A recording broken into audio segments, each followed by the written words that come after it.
उत्तर प्रदेश में पुलिस विभाग के मुखिया यानी कि पुलिस महानिदेशक डीजीपी के चयन का मामला एक बार फिर से सुर्खियों में है। योगी कैबिनेट की तरफ से नई नियमावली के मुताबिक अब यूपीएससी की बजाय राज्य स्तर से ही डीजीपी का चयन किया जा सकेगा। अब यूपी के डीजीपी रह चुके सुलखान सिंह ने यह स्वीकार किया है कि इस पद पर चयन के लिए यूपी में जो कमेटी है वो निष्पक्ष नहीं है। साथ ही सुलखान ने यह भी स्वीकार कर लिया कि डीजीपी पद पर उनका अपॉइंटमेंट अवैध था। एक न्यूज चैनल पर डिबेट में शामिल सुलखान सिंह ने कहा कि सुप्रीम कोर्ट ने 2019 के आदेश में स्पष्ट तौर पर कहा है कि कोई भी सरकार एक्टिंग डीजीपी बनाने की बात को दिमाग में भी न लाए, लेकिन इसको कोई भी नहीं सुन रहा है।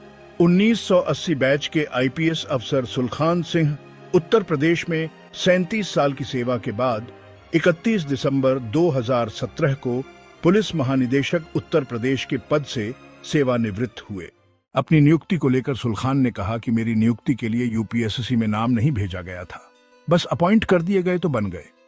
मैं उस समय सबसे सीनियर था, इसलिए किसी ने इस पर सवाल नहीं किया। डीजीपी की नियुक्ति में सुप्रीम कोर्ट के आदेश का उल्लंघन ही होता है। टेक्निकली मेरा अपॉइंटमेंट भी उल्लंघन ही था, लेकिन अगर यूपीएससी से भेजा जाता तो मेरा नाम सबसे ऊपर रहता ही। एक्टिंग डीजीपी से नुकसान क्या हुआ, इस पर सुलखान ने कहा कि अनिश्चितता है और लोग ट्रस्ट नहीं करते हैं। पुलिस महकमा बहुत ही संवेदनशील महकमा है। विभाग में नीचे स्तर तक भी छोटी छोटी बातों का संज्ञान लिया जाता।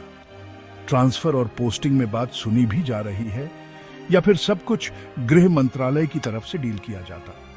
इसलिए जरूरी है कि जो भी डीजीपी बने उसमें सरकार का संज्ञान हो और भरोसा हो और उसकी बात सुनी भी जाए।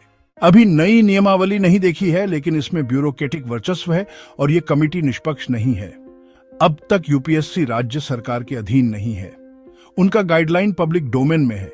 वो मेरिट देखते हैं, जिसमें 10 साल का एसईआर देखा जाता है। जब मैं डीजीपी बना तो मेरे कार्यकाल में कई चीफ सेक्रेटरी के साथ ही मायावती और अखिलेश के एसईआर भी थे। 2-3 मुख्यमंत्रियों और अधिकारियों का कार्यकाल रहता है। इस आधार पर यह माना जाता है कि नियुक्ति निष्पक्ष होगी।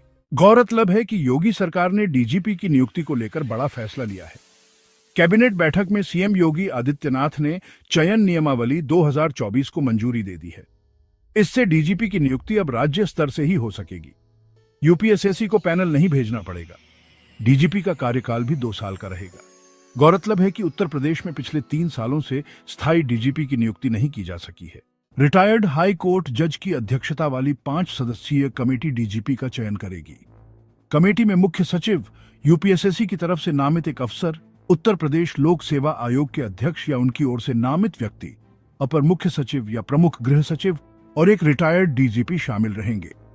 अब नई नियमावली बनने के बाद अब सरकार को स्थायी तौर पर डीजीपी की नियुक्ति के लिए यूपीएससी की मंजूरी की जरूरत नहीं पड़ेगी। इस तरह से डीजीपी की नियुक्ति के लिए नई नियमावली बनाने वाला उत्तर प्रदेश चौथा राज्य बन गया है। इस नियमावली में स्पष्ट किया गया है कि अब डीजीपी की नियुक्ति आईपीएस अफसर के बेहतर सेवा रिकॉर्ड और अनुभव के आधार पर की जाएगी। उन्हीं अफसरों को नियुक्ति के लिए तवज्जो दी जाएगी जिनका कम से कम 6 महीने का कार्यकाल बचा हो। डीजीपी की नियुक्ति कम से कम 2 साल के लिए की जाएगी, लेकिन काम से असंतुष्ट होने पर यूपी सरकार उन्हें पद से हटा भी सकती है। इससे पहले यूपी में डीजीपी चयन की यह व्यवस्था थी कि सरकार पुलिस सेवा में 30 साल पूरा कर चुके उन अफसरों का नाम यूपीएससी को भेजती थी जिनका कम से कम 6 महीने का कार्यकाल शेष बचा हो। यूपीएससी सरकार को 3 अफसरों के नाम का पैनल भेजा था, जिसमें से सरकार किसी एक अफसर को डीजीपी बनाती थी।